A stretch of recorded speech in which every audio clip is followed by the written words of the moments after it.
Bonsoir sama gars yi nañ def j'espère que yéen a ngi si jàmm alors man it maa ngi si jàmm dal leen ak jàmm seen Like Mobile votre chaîne de technologie tey ñu andi leen beneen astuce bu jëmaat si wàllum téléphone ak si WhatsApp voilà tey astuce bi leen indil mooy naka ngay def ba képp koo xam ne dala envoyé message bu amee temps bi nga xam ne moom la durée message bi day réer day disparaître carrément voilà ñu lay bàyyi ginnaaw publicité bi ñu ñëw. Like Mobile, votre chaîne de technologie. N'oubliez pas de vous abonner et aimer la vidéo. Merci. Bonsoir sama gars yi nañ def j'espère que yéen a ngi si jàmm alors man it maa ngi si jàmm dal leen ak jàmm seen Like Mobile votre chaîne de technologie tey ñu andi leen beneen astuce bu jëmaat si wàllum téléphone ak si WhatsApp voilà tey astuce bi leen indil mooy naka ngay def ba képp koo xam ne dala envoyé message bu amee temps bi nga xam ne moom la durée message bi day réer day disparaître carrément. voilà ñu lay ñaan bës bouton abonné bi te aimé vidéo bi partagé ko voilà pour ñu gën a mën a indi astuce yi voilà tey astuce bi ñu indil mooy naka ngay def boo xam ne képp koo xam ne da nga ko envoyé message wala dala envoyé message message bi bu amee temps bi nga xam ne da nga ko activé pour mu dire ko message bi day réer carrément si sa téléphone dootoo gisati exemple yow mi nga xam ne da am ku la envoyé message léegi message yi bëgg nga koo téye mais bëggoo ko garder lu yàgg si sa téléphone te yow amoo jotu photo lu nekk di supprimer wala nga koy supprimer voilà léegi yow da nga bëgg message bi bu amee temps bi nga xam ne da nga ko activé pour mu dire ko message bi day réer carrément comme day supprimer boppam te yow doo ko supprimer voilà tey loolu la leen wax nag nga koy defee pour nga def ko c'est très simple voilà léegi bu ñu duggee suñu WhatsApp bu dee WhatsApp bu c'est WhatsApp simple et WhatsApp CB voilà ñaar yëpp mën nga ko def si ñaar yëpp voilà léegi ñun bu ñu duggee suñu WhatsApp simple ñu tëj suñu WhatsApp simple voilà léegi suñu WhatsApp simple mu ngi nii voilà léegi man damay choisir benn personne muy Like Mobile moom lay choisir léegi Like Mobile léegi ñu dugg si WhatsApp Like Mobile voilà léegi Like Mobile dama envoyé benn vidéo léegi vidéo bi bëgg ma ko supprimer directement bi ma ko envoyé ndax vidéo bi dama intéressé ma bëgg ko seetaan mais bëgguma ko garder lu yàgg ma ni sama téléphone voilà léegi te yow sa contact yi bari nañ bari goo xam ne mënoo dugg contact bu nekk nga supprimer ko voilà léegi yow mën ko ko def noo xam ne bu temps boobu bu diree bu ñëwee rek message bi mooy supprimer boppam automatiquement message bi day dañal boppam voilà nga xam ne maam yow doo dugg di supprimer parce que loolu temps la rek voilà pour nga def ko nag message bi nga xam ne bu amee temps bi nga xam ne dafa diire rek mooy supprimer boppam naka ko defee c'est très simple léegi bu duggee si logo WhatsApp bi si kaw léegi ñu cliquer Like Mobile léegi bu ñu cliquer Like Mobile mu ngi nii voilà léegi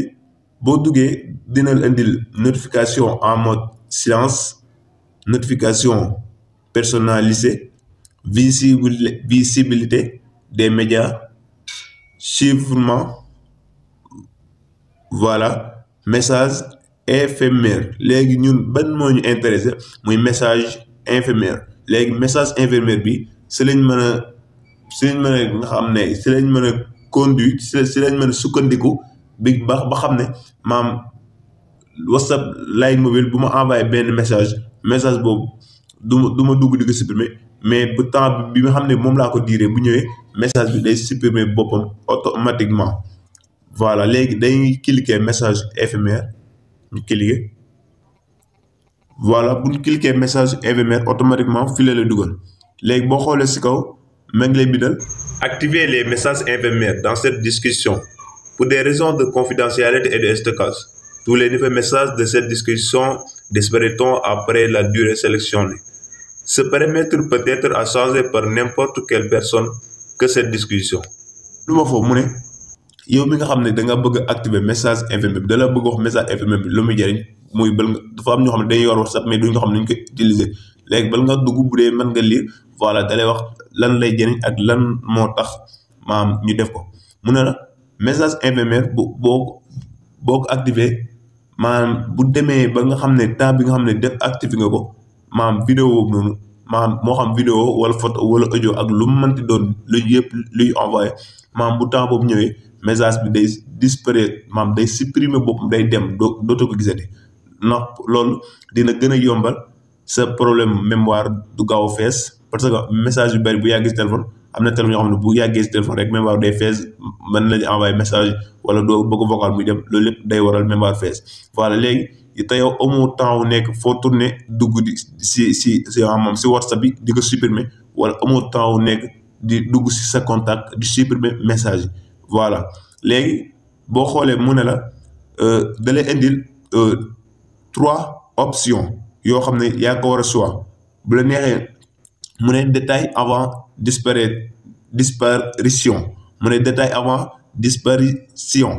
voilà mu ne moo indi la 24 heures indi la 7 jours indi la 90 jours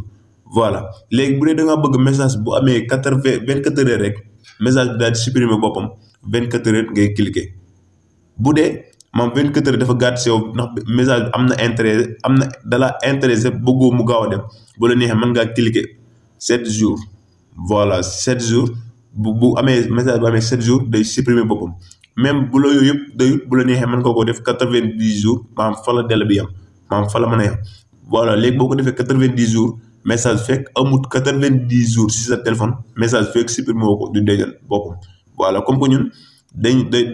dañ expliquer rek léegi ñun dañuy choix mais bu la neexee mën ngaa xool bu la neex nga choix ko voilà yaay xool maam message ñaata temps nga bëgg mu dire ko si sa téléphone léegi ñun dañuy choix 24 heures léegi ñu choix 24 heures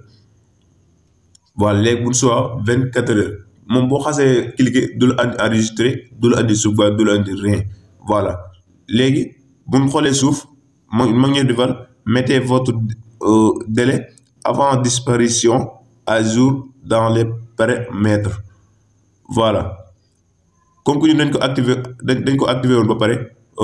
boo duggagut message bi suuf comme bii nii si kaw loolu leen di activer les messages éphémères dans cette discussion parfois loolu leen di mais ñun dañoo indil mettez votre détail avant disparition de jour dans les paramètres voilà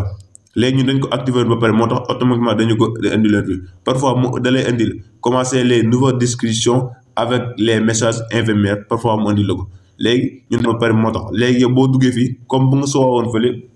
moom ngay suwaawaat fii comme que ñun fële dañu suwaa 24 heures fii tamit dañ fiy def 24 heures mun ñëw fii def 24 heures duggaat délai bi defaat fi 7 jours non ça n'existe pas comme ba nga suwaa 24 heures bi nga suwaa fii nii boo duggaatee si beneen délai bi moom nga fi suwaawaat ñu toll c'est la même chose voilà léegi buñ activer 24 heures ba pare léegi buñ xoolee suuf def na maa ngi lay defal lorsque mode est activé tous les messages des niveaux discussion individuelle disparaîtront au bout de la durée sélectionnée. Ce n'affectera pas vos discussions existantes. Voilà mu ne la message yi nga xam ne maam temps bi nga xam ne maam 24 heures 7 jours 90 jours yi nga xam ne yaa ko soit daal di koy activé si sa téléphone maam message bi bu amee temps boobu noonu rek temps bi nga xam ne yaa ko soit ça peut-être mën naa nekk 24 heures 7 jours 90 jours yaa xam bi nga ko choisir mu ne message bu amee temps boobu rek message day supprimer boppam automatiquement si sa téléphone saa ngay dugg di dugg si supprimer voilà di dugg di effacer loolu moom mën naa jël temps te peut-être ce temps muy lu ko voilà léegi bu def nañ 24 heures ba pare voilà léegi bu ñu xoolee vidéo bi nga xam ne moom la ma like mobile envoyé bu amee 24 heures maanaam heure bi ma ko dugal bu ñëwaatee 24 heures bu diiree 24 heures maanaam message bi supprimer boppam automatiquement voilà ñun bu ñu xoolee si kaw andi na la flash bi war na la message éphémère bi maanaam activé da nga ko activé nga ko sa téléphone. voilà léegi gars yi def naa vidéo bi loolu la woon ñu lay ñaan bul fàtte bés bouton abonné bi aimé vidéo bi partagé ko ngir ñu gën a mën a indi ay astuces li jëm si wàllum téléphone ak WhatsApp voilà sama gars yi jaa ngeen jëf. Like Mobile, votre chaîne de technologie. N'oubliez pas de vous abonner et aimer la vidéo. Merci.